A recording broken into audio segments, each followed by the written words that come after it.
우리에게 주시는 하나님의 말씀은 신약성경 마태복음 21장 6절에서 9절까지만 마태복음 21장 6절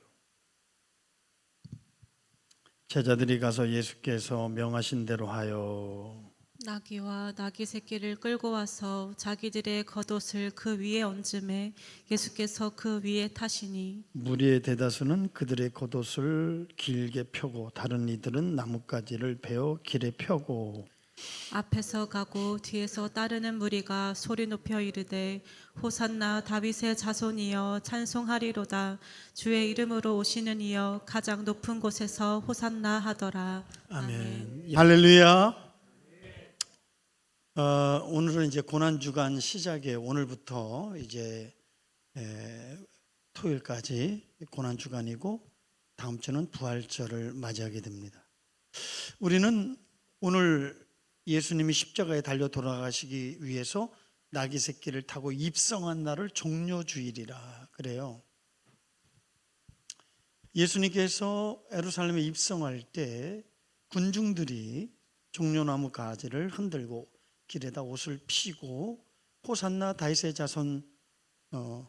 자손이여라고 외치는 그런 속에서 그들이 종려나무 가지를 흔들었다. 그래서 종려주일인데 이스라엘 백성들은 종려나무는 해방, 승리, 기쁨을 상징하고 전통적으로 초막절, 그 다음에 마카비 헬라로부터 해방될 날, 이런 승리를 안겨준 날들을 기념할 때마다 이제 종려나무 가지를 흔들어서 하나님께 찬양했습니다. 저는 이제 고난주간 전체의 주제를 십자가의 사건의 목격자, 십자가 사건의 목격자라고 하는 전체 주제, 이 말씀을 가지고 한 주간을 또 묵상해 보려고 합니다. 오늘은 첫 번째 증인을 소환하려고 하는데 군중들입니다. 십자가 사건의 목격자 군중들, 특별히 군중들의 새 얼굴에 대해서 한번 살펴보도록 하겠습니다. 첫 번째 얼굴은 예수 그리스도를 환영하고 또 좋아하고 기뻐하는 얼굴입니다. 여러분들이 지금 영상을 통해서 봤듯이 예수님이 입성할 때는 난리가 났습니다. 그래서 로마 제국에서 비상계엄을 내고 밀란과 그 다음에 이제 그 예루살렘에 밀란이 일어날 거라고 착각할 정도로 예수님에 대한 환영식이 어마어마했습니다. 대단했습니다. 군중들은 로마 제국으로부터 우리를 해방시킬 메시아, 정치적 왕으로 예수님을 환영하는 것이죠. 이때 이제 그들이 예수님을 진짜 좋아하고 기뻐하고 환영했는데 특별히 메시아, 왕으로 오실 예수님, 다윗의 자손으로 오실 그 예수님을 찬양했습니다. 그래서 환영식, 왕의 퍼레이드, 그래서 카페트를 깔고 빵빠레를 울리고 깃발을 날리고 이런 왕의 입성, 보통 세상에서는 화려하죠. 그러나 우리 예수님은 겸손한 왕으로 그냥 겉옷을 앞에다 깔고 그 다음에 깃발 대신에 이 나뭇가지를 흔드시고 빵빠레 대신에 그들의 군중들의 목소리로 호산나 다윗의 자손, 이런 초라한 모습으로 이제 군중들의 환영을 받습니다. 이때까지만 해도 굉장히 분위기가 좋았고 예수 그리스도를 통한 기대감이 컸죠. 근데 이 장면에서 아주 마태는 예리한 관찰력으로 이렇게 표현하고 있어요. 자, 6절 한번 볼게요. 제자들이 가서 예수께서 명하신 대로 하여 그 다음에 7절 보세요. 다 같이 시작.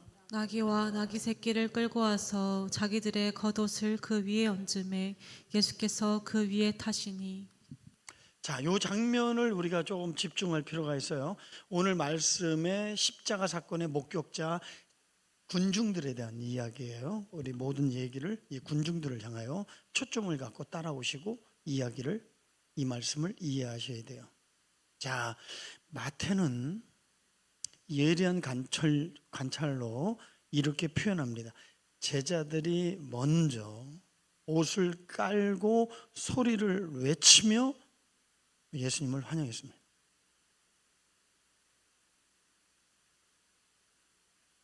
그런 모습을 보고 군중들이 따라서 옷을 깔고 그리고 나뭇가지를 흔들고 그리고 소리를 외칩니다.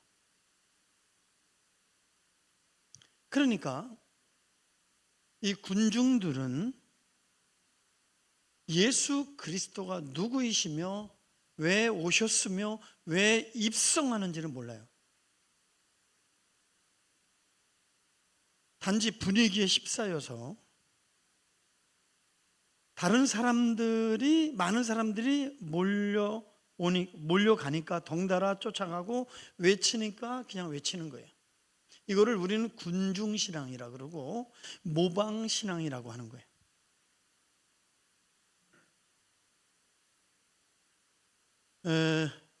대표적인 예는 엄마 아빠가 믿던 하나님 그냥 내가 믿는 거예요. 전통적으로. 나는 예수님을 안 믿었는데 기독교 가정에 가서 시집을 갔어요. 그러면 기도하고 식사해요. 가정 예배도 드리고 주일날은 다 교회 나와요.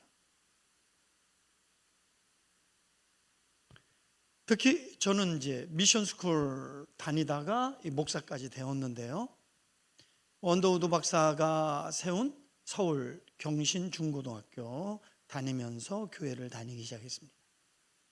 우리는 일주일에 한두 번 예배를 드렸고 또 차범근 선수가 독일로 갈 때 우리 선배님인데 그분의 이야기도 들었습니다. 간증도 들었습니다.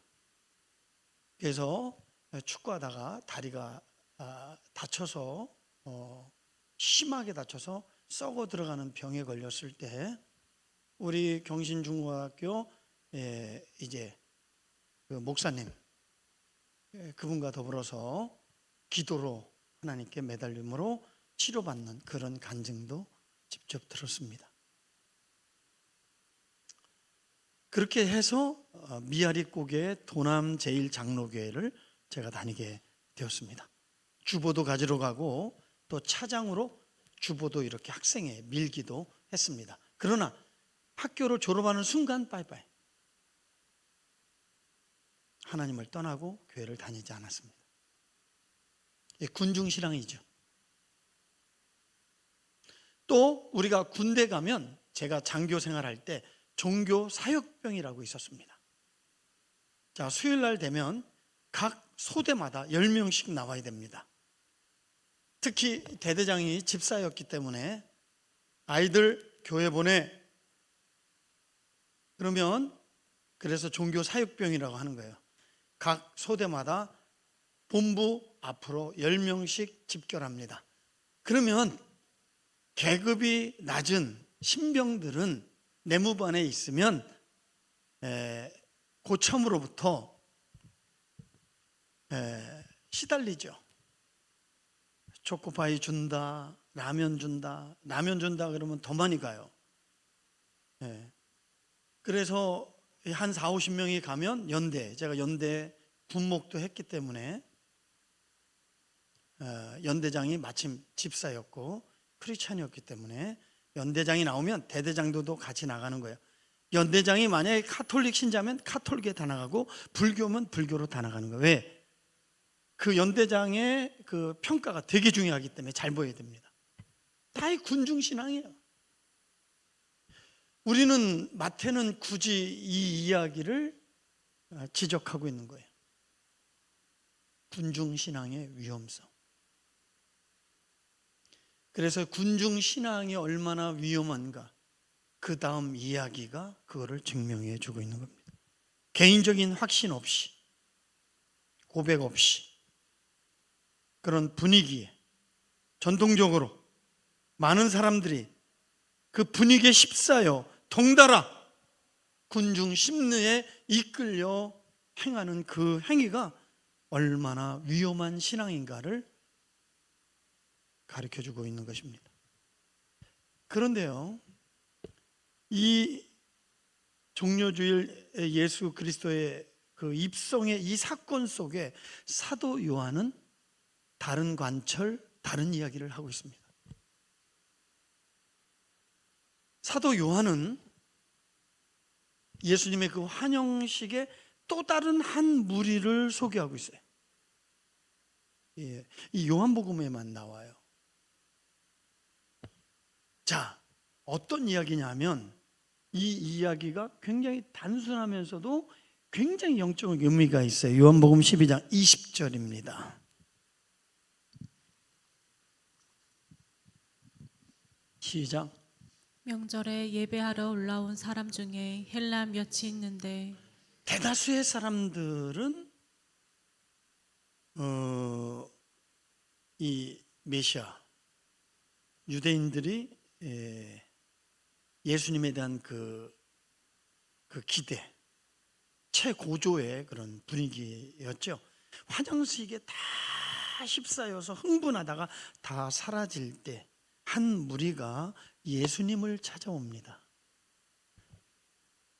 그것도 이방인 헬라인 몇 명이 그날 예수님을 찾아옵니다.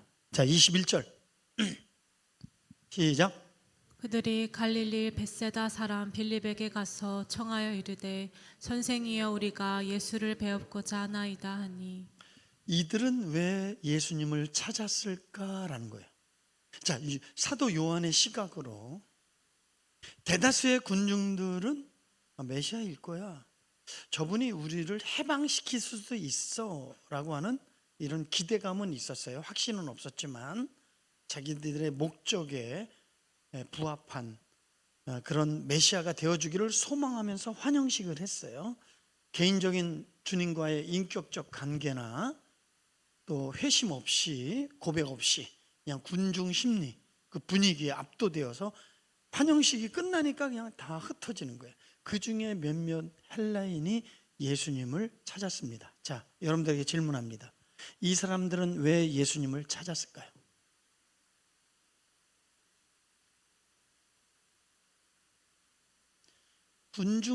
군중들과는 달리 저분이 누구시며 무엇하러 오셨으며 무엇을 하시려고 하는지 진리에 대한 진지한 고민이 있었다는 것. 이게 굉장히 중요한 거예요.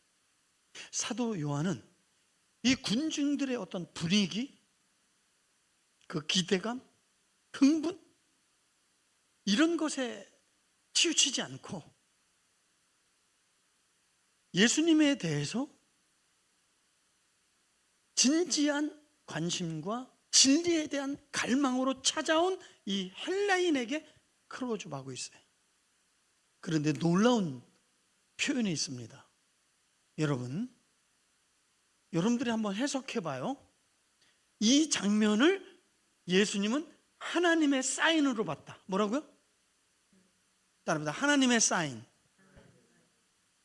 자, 하나님의 사인이라는 얘기를 잘 이해하셔야 돼요. 그 몇몇 이방인들이 예수님에 대한 궁금증, 저가 누구시며 뭘 하기를 원하시는지, 뭘 해주기를 원하시는지라고 하는 이 진리에 대한 진지한 그들의 태도가 하나님의 사인으로 봤다, 그런 거예요. 자, 한번 읽어봅시다. 자, 23절. 예수께서 대답하여 이르시되 인자가 영광을 얻을 때가 왔도다. 예, 그들이 찾아온, 자기를 찾는다는 말을 듣고 이 고백을 하는 거예요. 그들과의 만남에서 어떤 얘기가 오갔는지 안 나와요. 근데 예수님은 종종 사용하시면서 인자의 때가 아직 안 됐다 이런 말을 많이 하셨어요. 그리고 어느 날에는 때가 가까웠다 이렇게 얘기했어요. 그런데 오늘은 드디어 뭐라 그래요? 인자가 뭐예요? 영광을 받을 때가 왔다. 사실 영광이 아니죠. 순환이죠. 고난이죠. 죽음이죠. 그 십자가의 고통, 전 세계 가장 잔인한 사형 집행 도구 십자가형. 그래서 로마에서도 자체적으로 너무 잔인하다 그래서 폐지한 사형법. 그 예수님의 십자가의 죽음이 왜 영광을 얻는 길입니까? 왜 영광스러운 길입니까? 수치를 당하고 멸시를 당하고 버림받고 결국은 정말 극도의 고통 속에 죽을 수밖에 없는 십자가가 왜 예수님은 영광을 얻을 때라고 말할까요? 여기에는 엄청난 기독교의 진리가 있고 여러분들도 이 고난의 길, 좁은 길, 주님을 따라가는 이 십자가의 길이 고달프고 힘들고 외롭고 고통스럽지만 영광의 길입니다.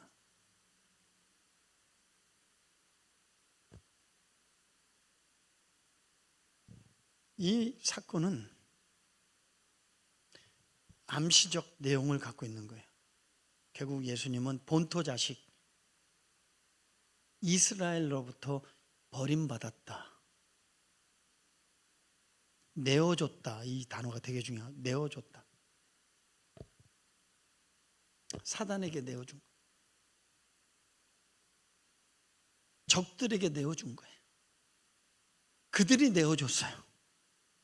하나님은 우리를 위해서 내어주셨는데 그런데 이방인들이 버림받은 예수님이 이방인들을 통하여 꽃을 필 것을 예언하는 거예요. 이제 이 복음이 옮겨져서 이방인들을 통하여 영광을 받게 되는 거예요. 바로 여러분들이 이방인들입니다. 할렐루야. 이 구속 역사의 예표가 이 이야기 속에 담겨져 있는 거예요. 본토 자식들, 하나님의 택한 백성들은 버렸건만 이방인들이 그 예수님의 복음을 받아들여서 하나님의 나라의 영광스러운 도구로 사용받는 장차 이루어질 그 하나님의 구속적 성취가 여기에 담겨져 있는 거예요. 우리가 여기서 깨달아야 될 진리는 군중신앙이 얼마나 위험한가. 개인적인 신앙 고백 없이, 인격적 만남 없이 주님을 따르는 것이 얼마나 위험하다는 사실을 우리는 알아야 됩니다. 그 위험하다는 사실을 군중의 두 번째 얼굴을 살펴보면서 한번 이야기를 전개해 보겠습니다. 군중들의 두 번째 얼굴은 배신의 얼굴입니다. 5일 전만 해도 세상이 떠들썩할 정도로 또 로마 제국이 비상계엄을 내려서 밀란 소란이 일어날 것 같은 위기감 속에 있었던 그 군중들, 호산나 호산나 다윗의 자손 오시리여 우리를 구원하소서, 대대적인 환영과 그런 환호와 감격 속에 있었던 군중들이 5일 만에 돌변해서 예수님을 십자가에 못 박으라고 죽음에 내어놓습니다. 자, 우리 15절 말씀 한번 보겠습니다.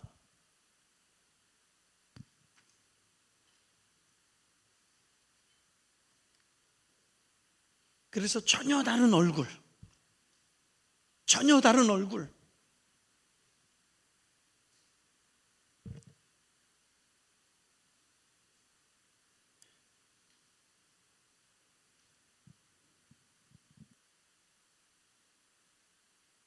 오늘 본문의 말씀 성경 봅시다. 15절 읽겠습니다.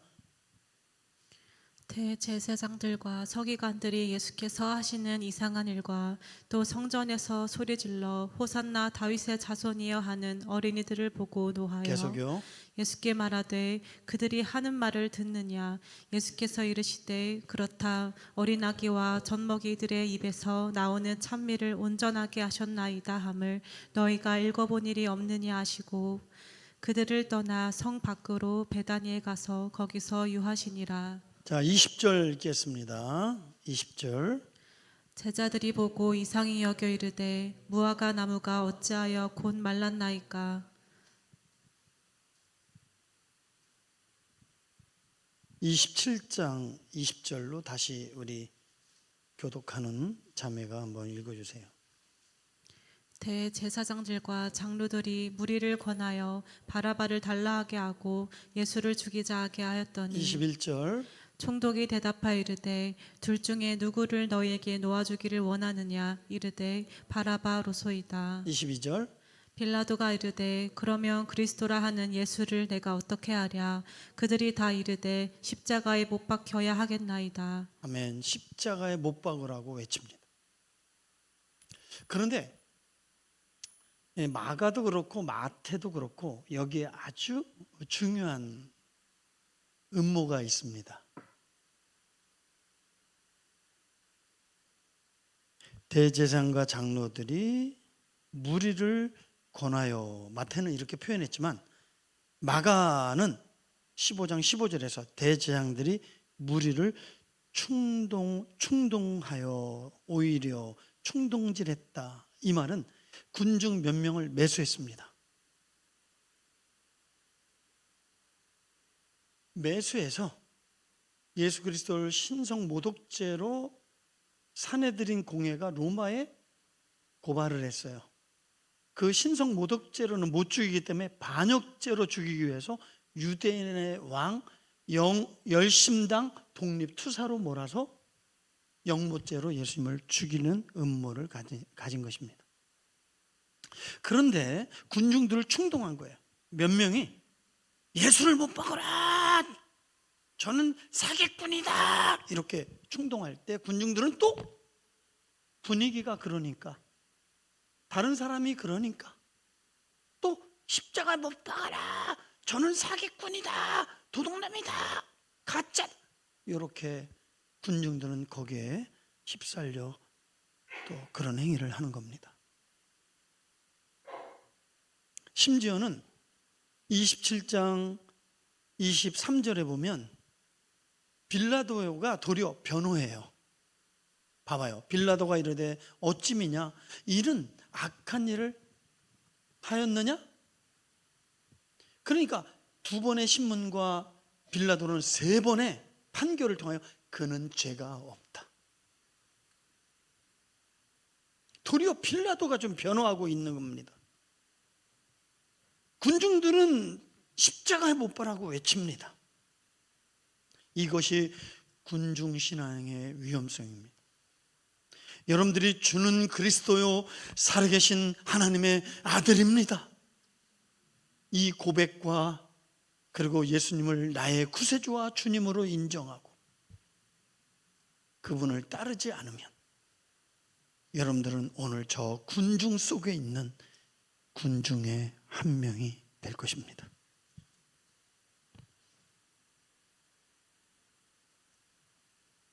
사실 대제사장과 장로들은 몇몇을 매수하여 충동질을 하였지만 십자가에 못 박으라고 죽인 사람들은 군중들입니다.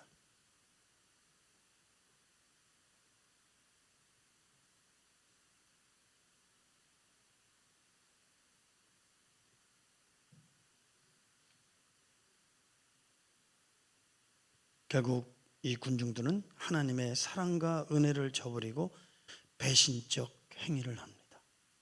마지막 세 번째 얼굴을 살펴보겠습니다.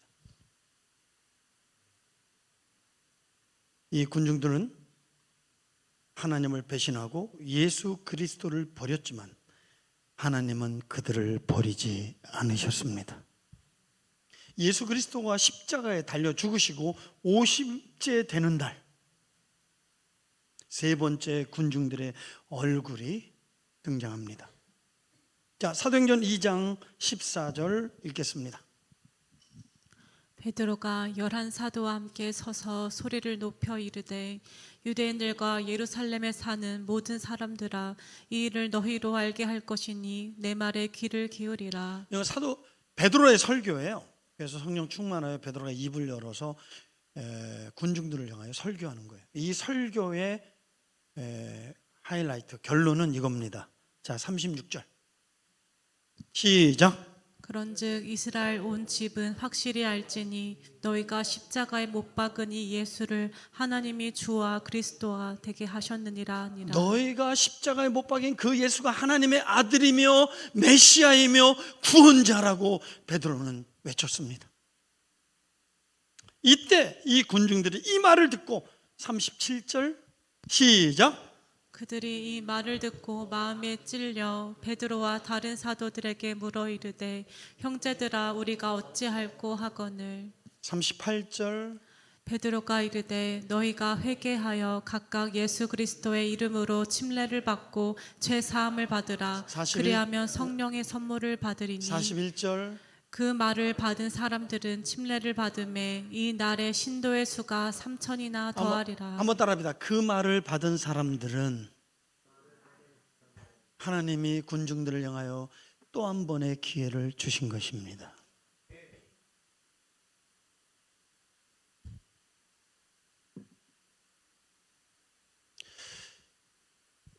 사도행전 2장 37절 한 번 더 보여주시면 이 말씀을 청교도 신앙의 대표적 저자인 존 버년 철로 역정에서는 영적 각성이다 이렇게 말하고 있습니다. 청교도 신앙에서 영적 각성이 일어나지 않은 사람은 신앙 아직 시작도 안 한 사람이다. 그럼 영적 각성이 뭐냐? 진리와 성령의 조명을 따라 내가 죄인이다. 뭐라고요? 여러분들은 자기가 죄인인 것을 깨달아집니까? 내가 죄인이다. 두 번째 영적 각성의 두 번째 단계는 그 죄로 말미암아 내가 망하게 되었다, 심판받게 되었다라는 거예요. 죄 때문에. 그래서 이 구원이라는 건 소테리아인데 죄와 사망과 영원한 멸망에서 소테리아, 구원받는 것이 그게 구원입니다. 그래서 세 번째 단계 용서와 구원을 갈망합니다. 우리가 어찌할꼬 어떻게 하면 좋겠나이까. 그래서 용서와 구원을 갈망할 때 하나님이 그들에게 은혜를 내려주셔서 예수께로 구원의 길로 인도하는 줄 믿습니다. 그게 바로 크리스찬의 십자가 언덕의 이야기입니다. 전도자를 통하여 성령의 비침을 통하여. 사랑하는 성도 여러분, 군중들은 비록 예수님을 십자가에 못 박는 배신자가 되어 하나님의 원수짓을 했지만 베드로를 통해서 다시 한번 그들에게 기회를 줬을 때 용서와 구원을 붙잡고 이 은혜를 놓치지 않고 이 기회를 붙잡은 줄 믿습니다. 이것은 하나님의 국률, 구약의 가장 중요한 헤세드예요. 그리고 신약의 가장 중요한 아가페입니다.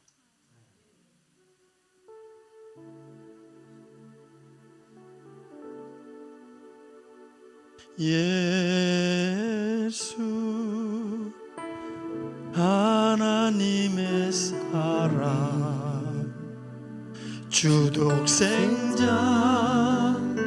그의 나라 임하시네. 예수 하나님의 국률 한 번 더.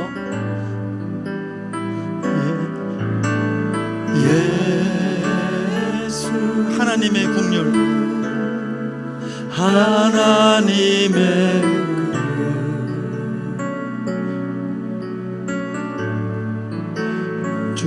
주독생자 그의 나라 임하시네.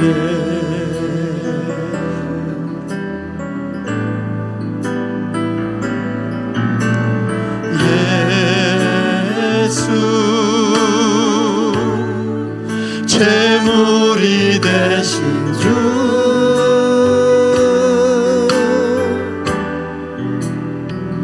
영광 중에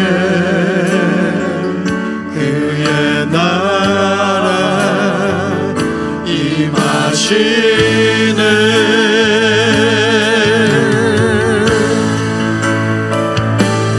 주의 나라 영원하며 그의 영광 무궁하리니 왕의 위엄과 능력이 이제 임하였으리.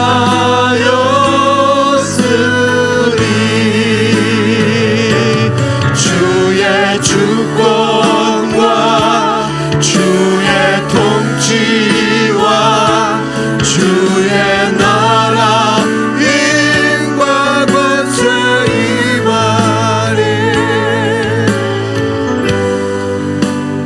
예수 하나님의 주 나라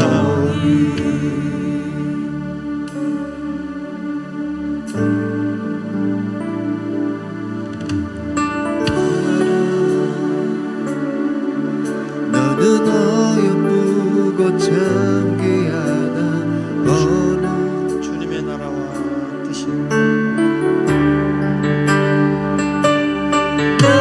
나라와 뜻이 나의 삶 속에 임하시며 주님 알기를 주만 보기를 소망해.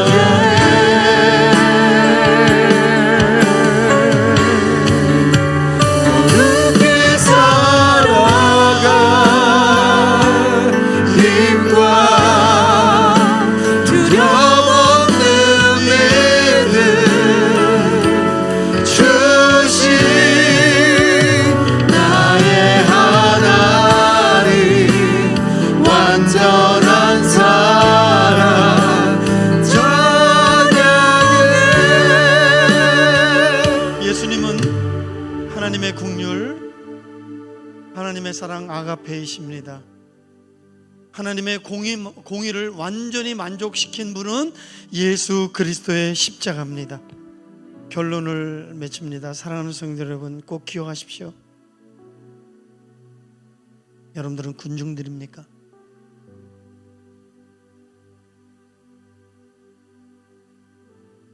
아니, 저 군중 속에, 무리 속에 저와 여러분들이 있었다라는 걸 기억하십시오.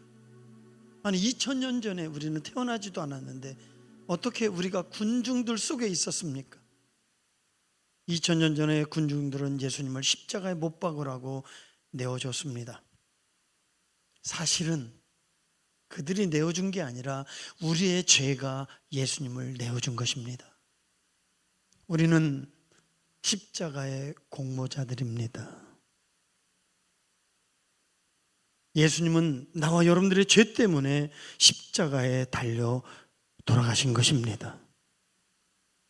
그러나 여러분 잊지 마십시오. 예수님은 우리를 용서하셨습니다. 그리고 우리에게 한 번의 기회를 주셨습니다. 군중들은 그 기회를 붙잡았습니다. 이제 여러분들이 붙잡아야 됩니다. 주님이 내민 손을, 그 손을 붙잡아야 됩니다. 그 기회를 놓쳐서는 안 됩니다. 오늘도 주의 종 베드로의 설교를 듣고 그 기회를 붙잡고 구원에 이른 것처럼 오늘 주의 종을 보내시고 선포한 이 말씀을 듣고 여러분들이요, 하나님이 주신 이 기회를, 이 손을 놓지 않기를 주의 이름으로 축복합니다. 이 손을 붙잡기를 주의 이름으로 축복합니다. 주의 손 내 손을 포개고 또 주의 날에 나의 나를 포개어 나 주와 함께 죽고 또 주와 함께 살리라 영원토록 주 우리 주님 손을 내밀며 주의 손에 나의 손을 보내고 또 주의 날에 나의 나를 보내어 나 주와 함께 죽고 또 주와 함께 살리라 영원토록 주 위에 살리라 주 위에 살리라 다윗의 자손 예수님 이 손을 잡아주세요. 그때 주님이 그 손을 잡아서 일으키셨습니다. 자기를 향하여 다윗의 자손 예수여 나를 불쌍히 여겨주세요. 외면하지 아니하시고 그 손을 붙잡아 주십니다. 여러분들도 한번 손을 내밀고 이렇게 외쳐봅니다. 다윗의 자손 예수님 나의 손을 붙잡아 주세요. 다윗의 자손 예수님 나를 불쌍히 여겨주세요.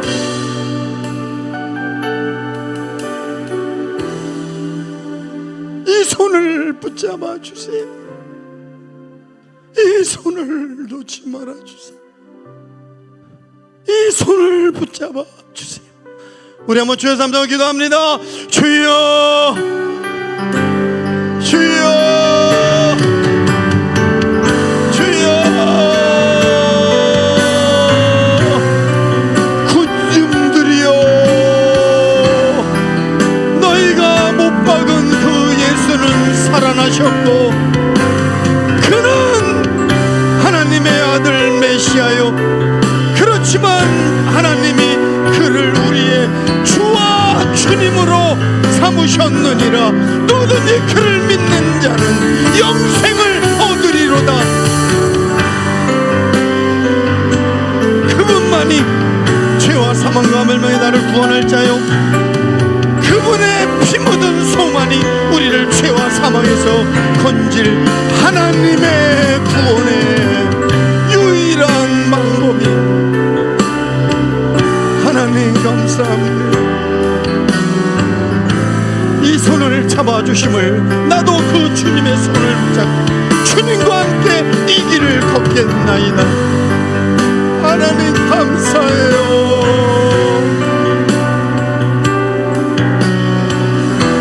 하나님 감사합니다.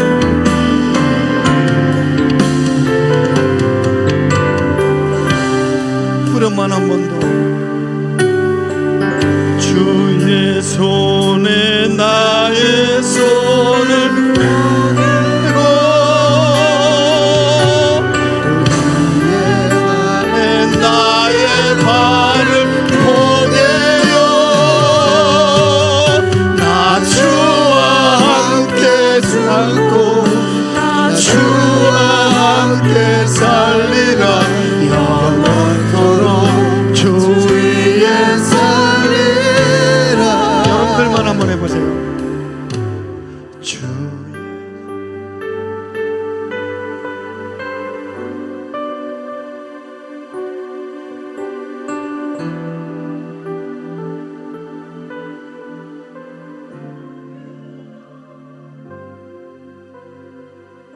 군중되지 말고 개인적으로 고백하세요.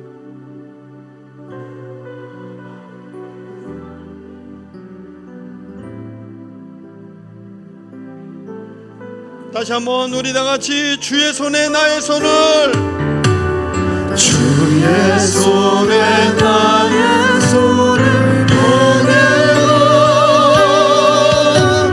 주의 발에 나의 발을 보내어 나 주와 함께 죽고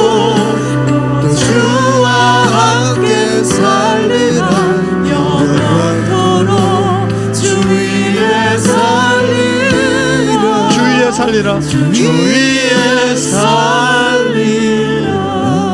우리 하나님께 영광의 박수. 순종한 사람들에게는 반드시 마음속에 평안이 있을 줄 믿습니다. 확신이 올 줄 믿습니다. 기쁨이 있게 될 줄 믿습니다.